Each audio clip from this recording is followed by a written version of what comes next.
commune Ndiédiène mu ngi nekk ci département Kaolack région bu Kaolack tey di àllarba fukki fan ak juróom-benn ci weeru février atum 2022 mu di bés bu ñuy samp jaraaf bu bees ci bokk moomeel bu Ndiédiène ci teewaayu mbooloo mu takku ak ci teewaayu monsieur le sous-préfet monsieur Babacar Kébé adjoint préfet monsieur Laytou Diouf ak ñenn ci équipe municipale bi fi nekkoon waxtaan ak jokkalante lenge yi ñu ngi ko doon amal boori fukki waxtu ci biir bokk moomeel bu Ndiédiène gannaaw bi mu ko jébbalee lenge yi muy firndeel daanaka bilan bu mu def ak liggéey yi mu sumboon te noppeegul xaatim nañu lépp dëxëñ ko teg ko ci loxob jaraaf bu bees bi ba ñu ca noppee diggante fukki waxtu ak benn jàpp fukki waxtu ak ñaar ca la ñu tàmbali beneen liggéey mu di takkal ndombal tànk ñeent ñi war a toftalu ci gannaaw jaraaf bu bees bi di docteur Abdoul Aziz Mbodj ñu mën cee rafetlu itam loi parité bi nga xam ne xaatimoon nañ ko fi ca nguuru Abdoulaye Wade ci la ñu tàmbalee tànneef yi ñu fàttali leen ne conseillers yi ñoo doon amal yi le tànneef tollu woon nañ ci juróom fukk ak juróom benn waaye ci biir salle bi juróom fukki conseillers ak juróom ñoo teewoon kenn rek moo teeweewul woon bi le tànneef ki ñu njëkk a tànn nag mu toftalu ci jaraaf bi di ab soxna muy wuyoo ci turu Awa Dieng dëkk ca Paymar juróom fukki conseillers ak benn ñoo ko woteel mu am ñeenti bulletin blanc ñaareelu adjoint au maire di monsieur Malick Fall dëkk Ndiédiène moom mi le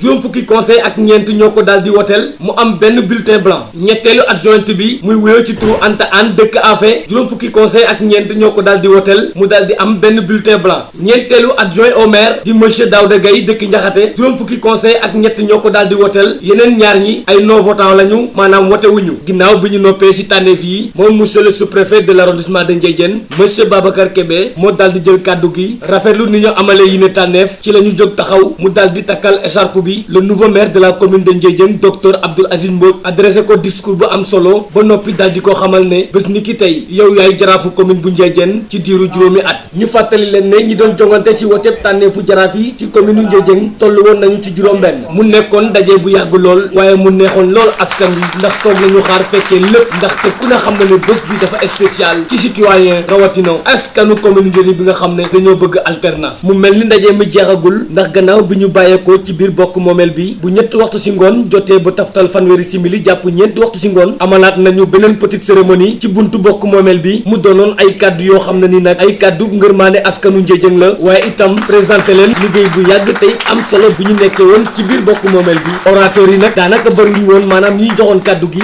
bokkoon na ca le représentant des chefs de village le représentant des imams gannaaw gi ci la monsieur le sous-préfet de l'arrondissement de Ndiédiène jëlee kàddu gi daal di xamal askan wi ne bés ni ki tey raaya gi ñu joxoon le maire sortant El Hadji Bocar Kanta Diallo jël nañ ko bés ni ki tey jox nañu ko le docteur Abdoul Aziz Mbodj mi nga xam ne moo nekkoon candidat Yewwi Askan Wi fii ci commune Ndiédiène naka noonu itam moom jaraaf ba woon El Hadji Bocar Kanta Diallo gannaaw bi mu jëlee kàddu gi daal dina fay addu lu am solo moom jaraaf ba woon ci ay kàddoom daal dinay nangu dogal ndax yàggoon naa xam ne nguur yàlla koy joxe te ku mës a falu da nga mës a folleeku mu xam ne tey folleeku moo jot fal nañu keneen waaye jàpp na ne amul ku perte docteur Abdoul Aziz Mbodj moo gagné kon doomu Ndiédiène moo gagné ñëpp a gagné waaye itam xamaloon na askan wi ne moom jaraaf ba woon nee na itam ak nit lu mu bañ njomboor war na koo nangul ne gudd na ay nopp te mën naa daw loolu di firndeel ne dafa bëgg a wax ne ak luñ ko critiqué nañu nangu ne def na fi dara ndaxte nee na poste de santé bi def na ko noo xam ne mën ngaa dem fu sori ci biir Sénégal te doo ko fa gis wàllu électrification rurale nee na am na lu mu ci def ak yeneen ak yeneen lii daal ba mu ca noppee ñaanal na le nouveau maire docteur Abdoul Aziz Mbodj ne yal na ko yàlla may ndam ci juróom at yi mu jëm waaye itam xamal na ko ne lépp lu mu soxla ci moom ci xam-xam bu ko laajee dina ko jox gannaaw yi le kàddu askanu commune Ndiédiène ñoo bëggoon changement moom mi nga xam ne waa coalition Yewwi Askan Wi ñoo ko tànnoon ci commune Ndiédiène daal dinay xam le ne si jamono ji nañu fàtte waxu parti te jublu ci liggéeyal commune Ndiédiène